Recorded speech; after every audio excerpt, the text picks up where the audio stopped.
Olá, bom dia, meus amigos, meus colegas. Estamos de volta hoje aqui na quarta-feira, né?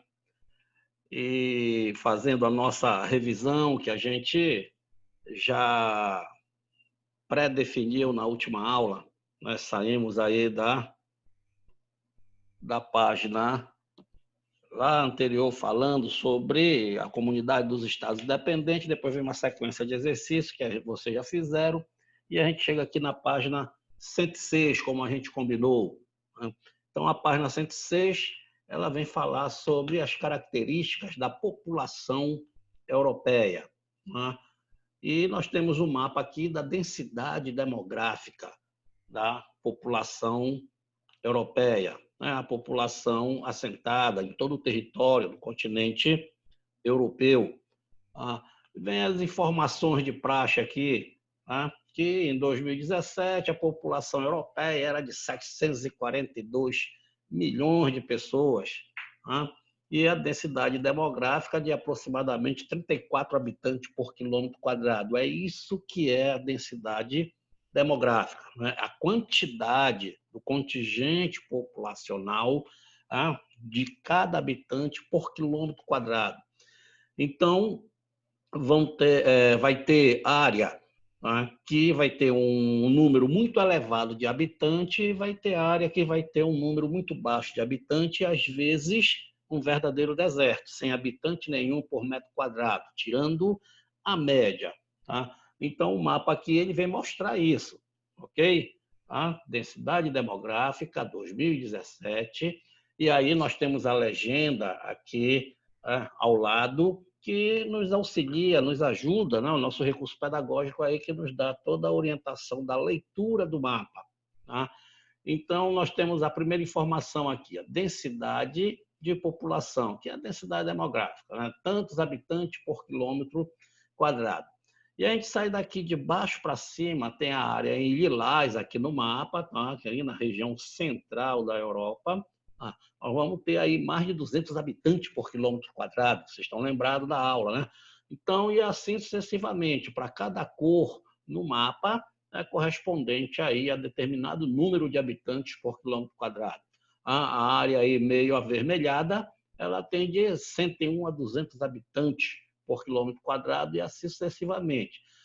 Então, veja aqui que a área central da Europa, a gente viu a regionalização do continente europeu, e a área central aqui do continente é que concentra o maior número de habitantes, a densidade demográfica muito elevada. Quando ele diz que tem mais de 200 habitantes, significa dizer que pode ter 300, 400 habitantes por quilômetro quadrado.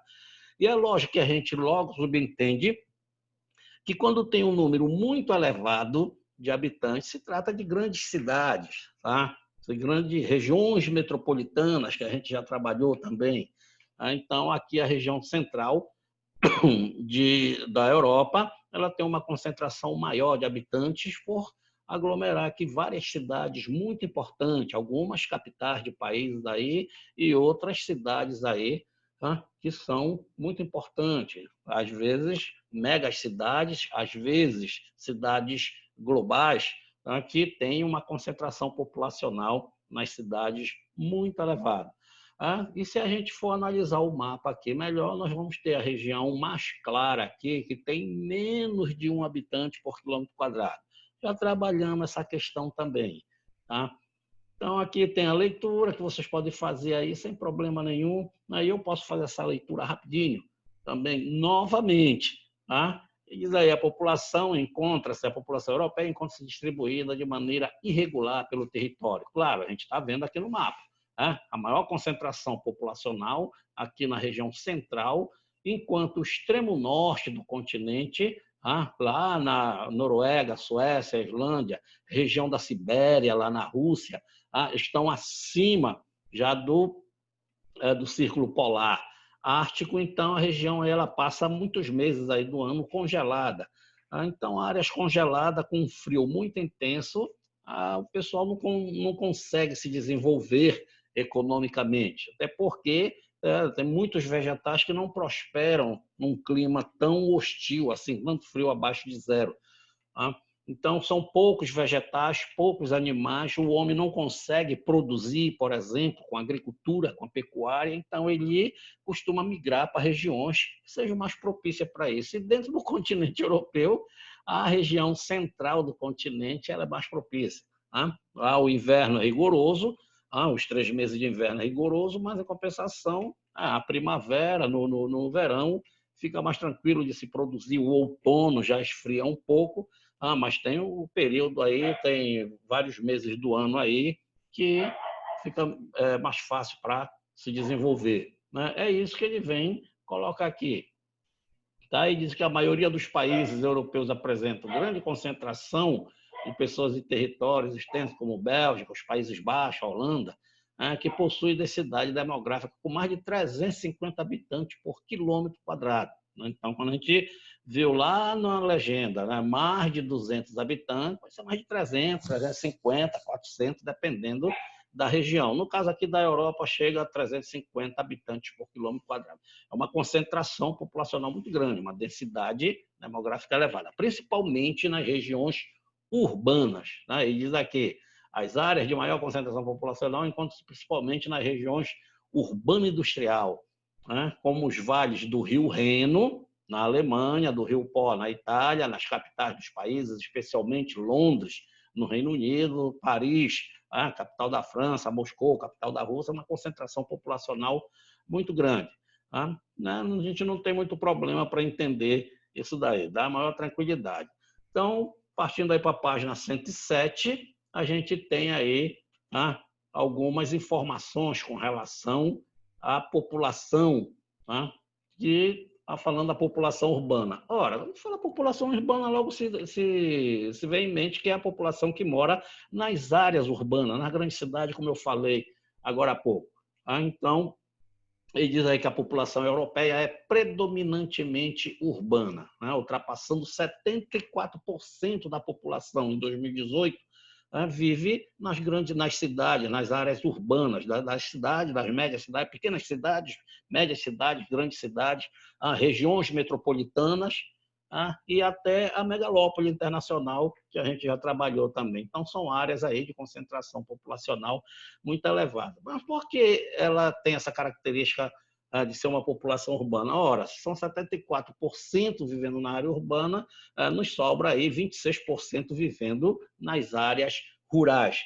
E por que vive muito pouco nas áreas rurais? Porque a área rural ela é densamente mecanizada. Então, o trabalhador, o agricultor, ele não tem muita vez no mercado de trabalho no campo, na Europa, então ele migra para a cidade naquele processo que a gente conhece, chamado de êxodo rural, a migração do campo para a cidade. Sabemos que a mecanização da lavoura e hoje as tecnologias utilizadas com muita intensidade na produção no campo faz com que o trabalhador perca o seu lugar no mercado de trabalho no campo, então ele migra para a cidade para ter melhores condições de vida. Então é isso que a gente consegue entender. Que se a gente for ver o mapa, nós temos aqui a população urbana, as áreas aqui em vermelho tem de 81 a 100 habitantes nas áreas urbanas. Então nós temos aqui na Espanha, na França, no Reino Unido, aqui na Islândia, na Suécia, na Noruega, Suécia, Finlândia, são países aí que têm um elevado número aí de população urbana, com uma característica bem maior do que os outros países.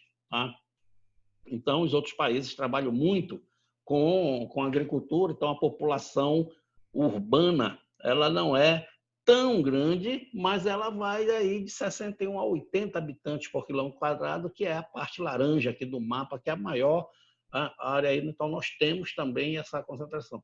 E as áreas que vão ficando com amarelo mais fraco, elas têm aí o percentual menor. Mas esse percentual menor não significa dizer que seja pequeno. É muita gente concentrada nas grandes cidades, aí, nas áreas urbanas dos países europeus. Tem aqui um gráfico que mostra essa taxa média de crescimento da população urbana.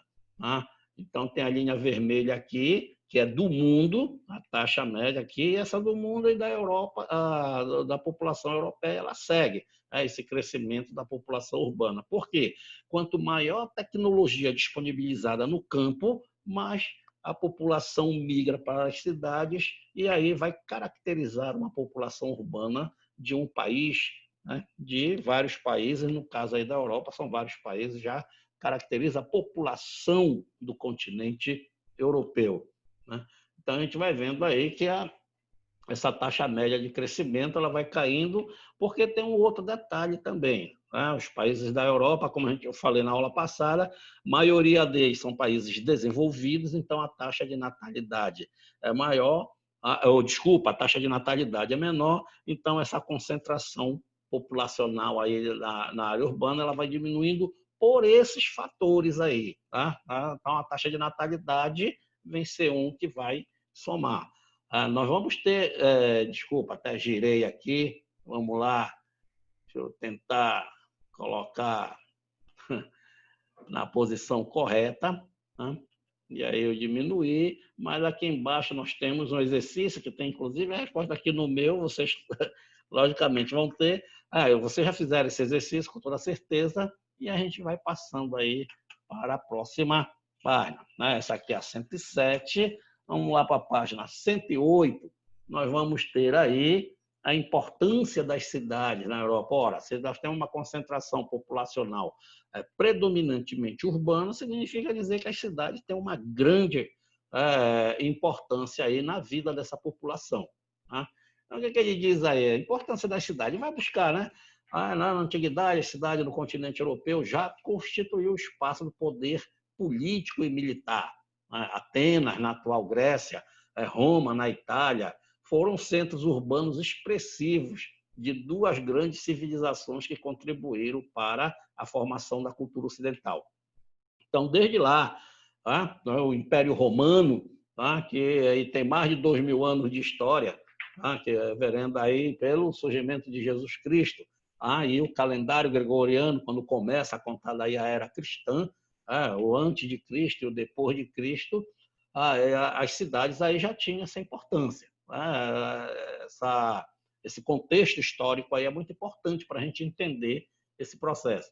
A posteriori, né, com o passar dos séculos aí, nós tivemos a Revolução Industrial, já no final do século XVIII, a partir de 1750, na Europa, na Inglaterra, né, no Reino Unido. Então, aí as fábricas foram se estabelecendo nas cidades. As cidades cresceram, pois passaram a atrair grande contingente de habitantes do campo, que buscavam emprego nas indústrias. Tá? A indústria produzia a máquina era colocada na lavoura, no campo, e aí o trabalhador rural perdia seu emprego e migrava para o campo. A gente já falou aí que é processo migratório chamado de êxodo rural. Então, o que ele diz aí? Principalmente no setor de serviço, em Londres, no Reino Unido, Paris, na França, Berlim, na Alemanha, Madrid, na Espanha, na área de transporte, na área de educação, da saúde, serviço, a região industrializada, mas nós temos a área o setor de serviço aí que ele precisa de um contingente muito grande de mão de obra. Então, a população lá do campo vem para as grandes cidades, caracterizando aí uma população predominantemente urbana na Europa. Nós temos aqui um ranking das principais cidades globais. O que vem ser a cidade global? Uma cidade que tem uma grande importância no cenário mundial. Ela não precisa ter uma concentração muito grande de habitantes, não é como uma megacidade. A megacidade ela é caracterizada pelo elevado número de habitantes. Cidade com mais de 10 mil, 11 mil habitantes, 10 milhões, 11 milhões de habitantes, são consideradas uma megacidade. Né? É muito grande, o espaço geográfico bastante transformado aí para assentar toda essa população. Mas existem megacidades que não são cidades globais. Então, as cidades globais ela tem a sua importância econômica, cultural, no mundo todo. Então, nós temos aqui a posição das cidades globais, das principais cidades globais. A primeira aqui, Nova York, está normal aqui, porque a gente está trabalhando as cidades europeias. Então, aparece aqui Londres, logo em segundo lugar, em terceiro lugar, Paris, aí vem Tóquio, no Japão, Hong Kong, tem Singapura, Chicago, Los Angeles, nos Estados Unidos, Pequim, na China, Washington, D.C., nos Estados Unidos também. Aí aparece já aqui em destaque, negrito, Bruxelas. Nós temos aqui Madrid, temos Berlim, Moscou, Viena. Todas essas cidades aqui são consideradas cidades globais, todas elas, mas a gente está trabalhando aí principalmente na Europa. Aí já vem as perguntas aqui, tá? Que já tem a resposta aqui também em vermelho, sem problema nenhum. É muito fácil, a gente leu aí, a gente trabalhou isso, vocês fizeram esse exercício, então a gente passa aí para a página 109, tá? Caracterização aí que a gente vai ver, tá? Isso com toda certeza, só pela foto aí já dá para a gente saber que se trata da Inglaterra, Londres, tem a caracterização desses ônibus. Está aqui embaixo, ciclista circulando ao lado de ônibus em Londres. Foto tirada aí em 2018. Então, o que ele diz aí? As metrópoles europeias. Aí ele vai trabalhar as principais que vão formar, inclusive, a megalópole internacional. A leitura vai nos revelar isso tranquilamente. Então, uma região metropolitana, você tem aí, geralmente, a capital de um país ou uma cidade muito importante do país, como no caso aqui a gente tem São Paulo, a maior região metropolitana do Brasil, talvez até da América Latina, que conta com mais de 20 municípios aí no seu entorno, formando a região metropolitana. Então, uma área muito grande. Na Europa, nós temos também as cidades importantes lá, que formam aí região metropolitana. Quando há um entrelaçamento dessas regiões metropolitanas, já uma vivendo em função da outra, os transportes, a área de serviço, a própria União Europeia fez isso, o Bloco Econômico fez isso. Então, se formou ali a megalópole internacional. É a única no mundo, é a megalópole internacional que fica na Europa.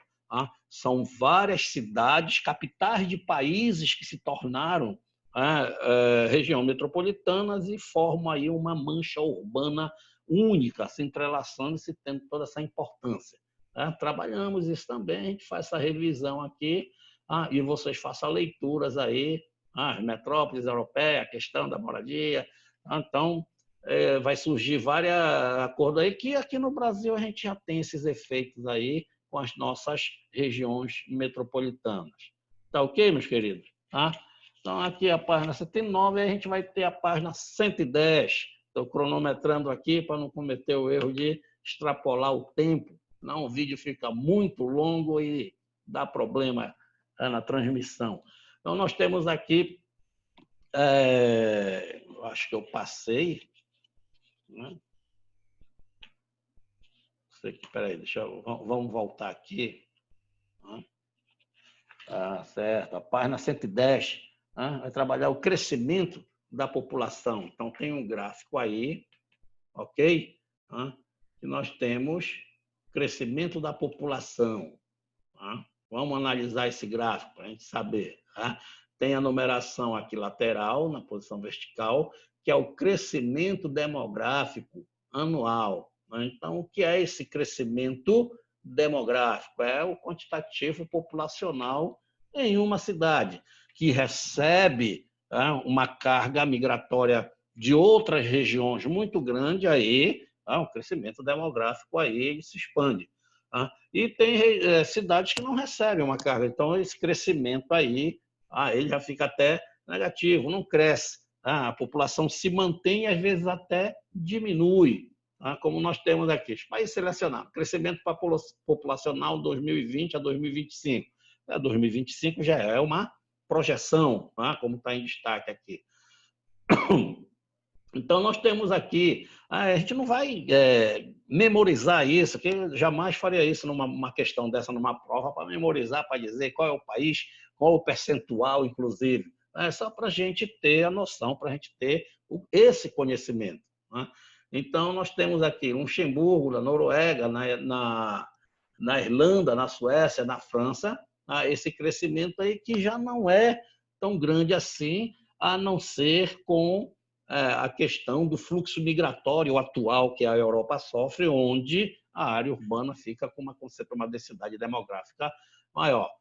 Já Portugal, Romênia, a Ucrânia, a Croácia, a Bulgária, a Letônia, tirando Portugal aí, está vendo que a maioria desses países aqui de verde, eles são lá do leste europeu.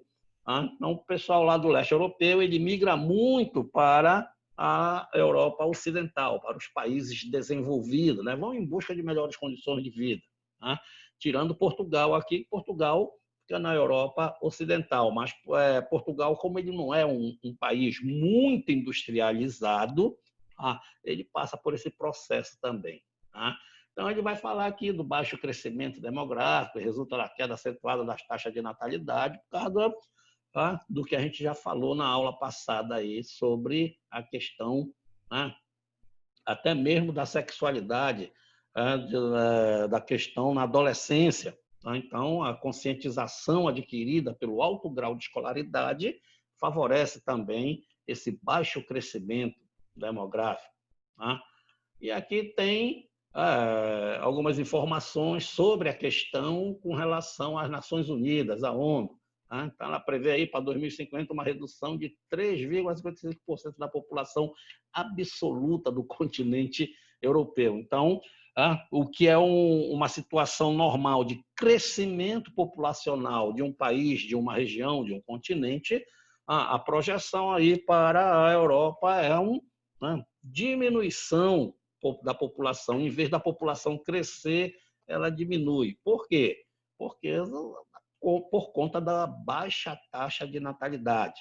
Lá, a conscientização adquirida pela escolaridade, as pessoas optam por ter um número menor de filhos, às vezes nem tê-los. E, por conta disso, a população diminui. Enquanto nos países do terceiro mundo é o contrário. Acontece um número muito elevado da taxa de natalidade, muitas pessoas nascendo, aí a taxa de natalidade vai contribuir para o aumento do crescimento demográfico. Então, tem um alto crescimento demográfico. No caso aqui, nós vamos ter um baixo crescimento demográfico, e tudo leva por conta aí da escolaridade, da conscientização e planejamento familiar. Tem países na Europa que a população não cresce, inclusive diminui, por isso há essa projeção aí para 2050, que é uma projeção já pelas Nações Unidas. Então, por hoje, nós temos aqui já nosso tempo cronometrado, dia de quarta-feira uma aula só, na sexta-feira a gente volta aí, trazendo mais informações aí, fazer uma revisão mais apanhada aí, mas o que a gente está trabalhando aqui é o que vem na prova para vocês. Então, por isso eu tenho esse cuidado de fazer sempre essa revisão, trazendo o conteúdo de volta para ficar mais fresquinho aí na nossa memória, para a gente alcançar uma pontuação excelente aí na nossa segunda avaliação. Tá ok, meus queridos? Então, para vocês aí, sexta-feira a gente se encontra. Espero vocês aí para a gente continuar essa nossa revisão e fechar, inclusive, esse processo de revisão para a gente se dar bem aí na nossa prova. Beleza? Tranquilo? Então, tchau e benção para vocês. Tio Cláudio está indo. Fui!